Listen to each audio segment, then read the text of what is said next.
Да, можно. Сергей Сидоров. Мой доклад называется «История христианства на Востоке. Изменение религиозной ситуации на Евразийском континенте в связи с завоеваниями Чингисхана. Историческая перспектива возрождения христианства у народов Востока». Христианство в послеапостольское время распространилось по всему Евразийскому континенту. Из церковного предания и некоторых исторических источников нам известно, что христианские миссионеры дошли до Дальнего Востока. Мы знаем о миссионерской и просветительской деятельности в Индии апостола Фомы. Но известно ли современным церковным историкам о существовании, например, христианских общин в Средней Азии? Об этом, в частности, говорит персидский хронист Ал-Джузджани, описывая религиозную ситуацию, в которой активнейшим образом поучаствовали создатели монголо-татарской империи, сыновья и внуки Чингисхана. В своем первом рассказе он говорит о том, что христиане и мусульмане столкнулись на территории государства Мавераннахр, который впоследствии отошел к улусу Чагатая.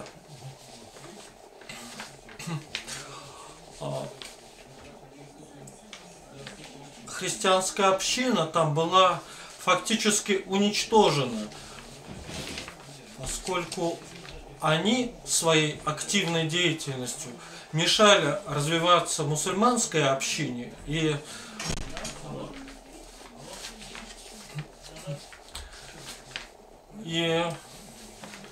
тогда мусульмане обратились за помощью к хану Берке.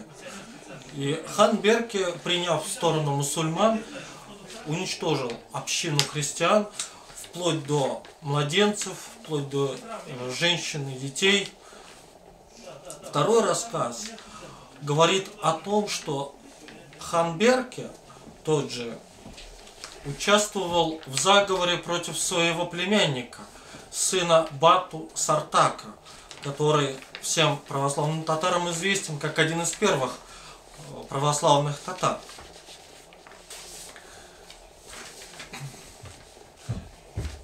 Вполне естественно, что Ал-Джузджани сочувствует исламу и враждебен по отношению к христианству. Но данный исторический факт явно свидетельствует о том, что христианство не было чуждым элементом, или, как еще говорили, русской верой в религиозной ситуации на территории Средней Азии, да и в других регионах Евразийского континента. Согласно некоторым сведениям, борец за свободу Ирана и Азербайджана Бабек был православным христианином. Следовательно, заявление о том, что христианство является чуждым для восточных народов элементом русской веры, приводящей к лишению собственной идентичности, является клеветой и признаком невежества.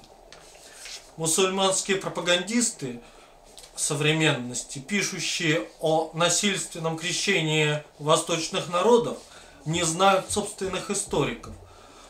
В том, чтобы ввести в современный научный оборот труды таких хронистов, как Ал-Джузджани, Ибн Арабшах, Шереф ад-Дин Али Езеди, хроники византийских авторов Никифора Феофана и Иоанна, епископа из Никну, хроники армянских историков Зеноба Глака и Григора из Алканца, хроники польских авторов Яна Длугаша и Мация Матвея Стройковского, описавших участие татарского войска в битве при Грюнвальде, воспоминания посла при дворе Тимур-Ленга Руиса Гонсалеса де Клавихо, мы и видим задачу современных ученых, миссионеров и апологетов.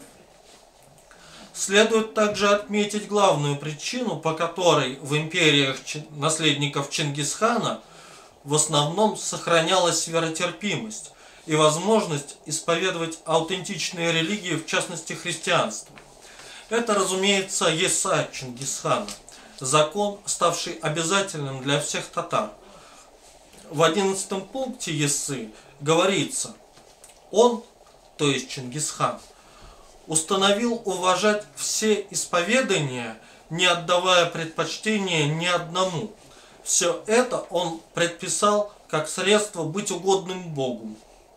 Однако этот закон был впоследствии забыт некоторыми правителями Золотой Орды, ханами Берке и Узбеком, а также мечтавшим исламизировать Русь Мамаем, который, не будучи чингизидом, не имел прав на престол Золотой Орды.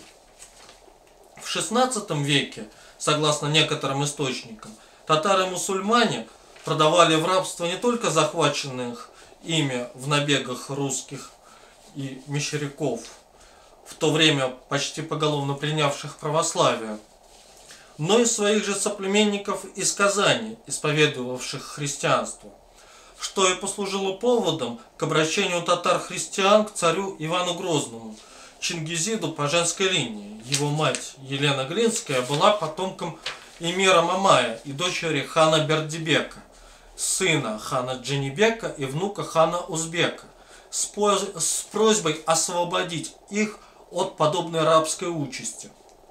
Таким образом, говорить о навязывании христианства приволжским татарам также неправомерно. Злоупотребление в отношении татар-мусульман, принуждение их к принятию православия со стороны властей России, возможно, имели место.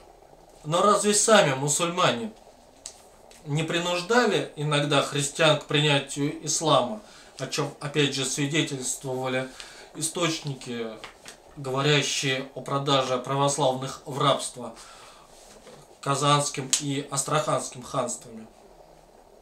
Разве не было похищений христианских мальчиков для того, чтобы по обращении их в ислам воспитать из них жесточайших воинов-янычар в Османской империи?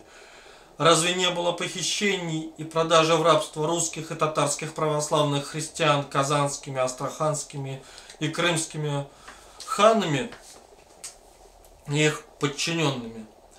Имеют ли после этого право мусульмане обвинять в чем-либо христианские власти России?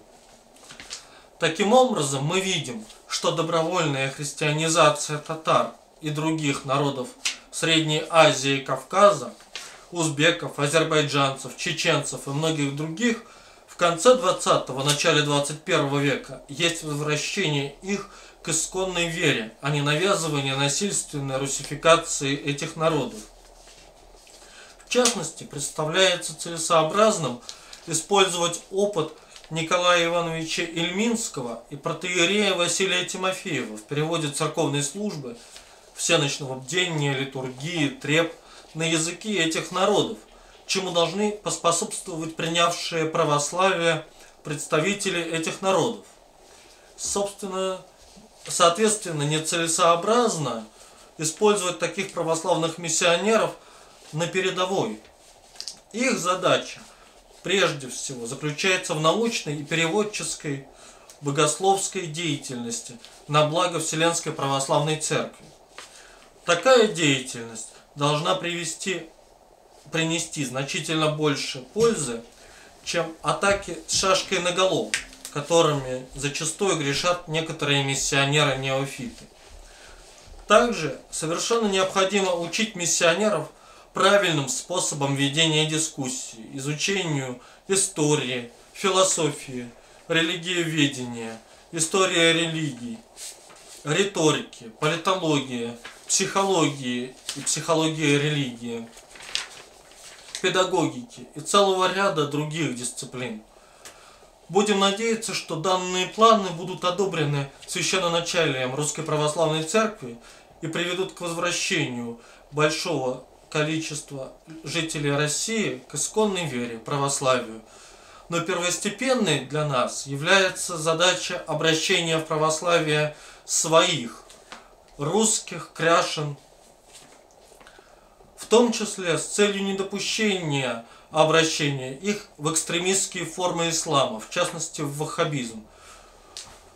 При этом мы должны и готовы вести конструктивный диалог с адекватными представителями ислама, видящими в нас людей, готовых к взаимодействию для достижения общих целей, имеющих право на собственное мнение, а не врагов, кафиров, неверных, которых необходимо либо насильно обратить в ислам, либо уничтожить, как это происходит в современной Сирии. Спасибо.